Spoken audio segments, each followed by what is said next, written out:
Sama dengan Bapak di dalam. Bapak Ibu saudara-saudara sekalian, bagi kami dalam penegakan hukum hanya ada dua hal. Hanya ada dua hal. Yang pertama, laporannya lemah atau institusinya tidak becus. Hanya ada dua itu. Hari ini kalau laporan kami lemah, maka proses hukum tidak ada penetapan tersangka. Tapi karena prosesnya sudah sampai pada tahap tersangka dan pada pengadilan, maka kami menduga ada otak intelektual dari seluruh kasus korupsi yang ada di Kabupaten Kepulauan Tanimbar. Sebagai pelapor kasus-kasus korupsi, saya hari ini datang untuk yang tidak tahu untuk yang keberapa kalinya. Kami datang untuk meminta kepada Pak Kejari, jangan hanya bermain di media-media. Dalam persidangan, kejaksaan menyebutkan bahwa Petrus Fatulun adalah otak intelektual dari kasus-kasus korupsi. Ingat, Qurannya masih kami simpan sampai hari ini. Dalam pemeriksaan, seluruh saksi-saksi menyampaikan bahwa mereka diperintah.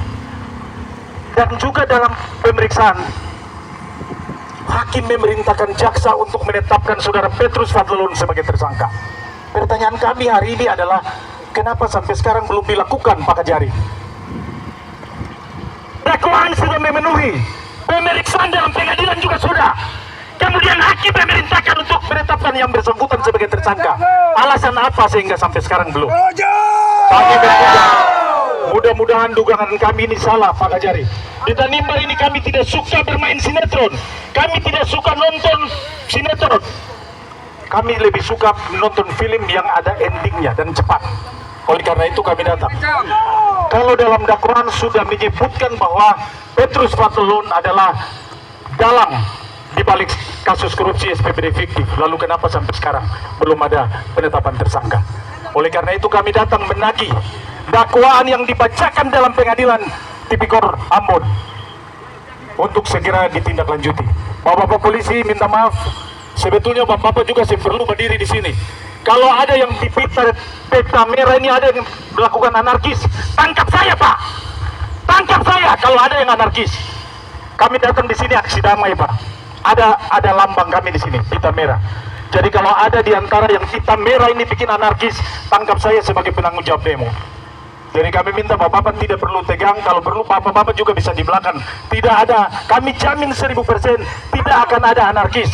Kami ini warga negara yang baik dan kami tahu dalam melakukan aksi yang penting tidak lewat dari jam 6 dan tidak merusak fasilitas umum, tidak anarkis. Maka bapak-bapak punya kewajiban untuk menjaga kami sehingga aksi ini bisa selesai dengan damai. Terima kasih Pak Kejari. Bapak sudah datang sebagai tuan rumah yang baik, sudah datang menjemput kami di luar. Kami tidak menuntut hormat Pak, kami berjuang bertahun-tahun. Oleh karena itu kami tidak menuntut hormat. Sebagai tamu, kami tadi hanya berharap Bapak sebagai tuan rumah yang baik menjemput kami sehingga kita bisa masuk dan berbicara di dalam. Mohon maaf, kami tidak merasa besar di sini Pak, walaupun masa kami lumayan banyak. Kami tidak berjanji. Tapi kalau tuntutan kami hari ini tidak juga digenapi, maka kami akan datang dengan masa yang lebih besar.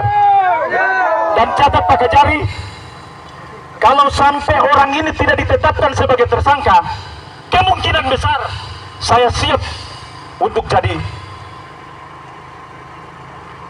apa yang sudah saya sampaikan tadi.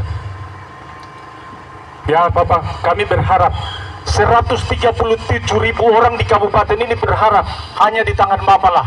Karena ketika ketika dalang daripada korupsi ini tidak diselesaikan, maka setelah Bapak pindah, kami yang hidup di sini akan tetap bergelut dengan kasus-kasus korupsi.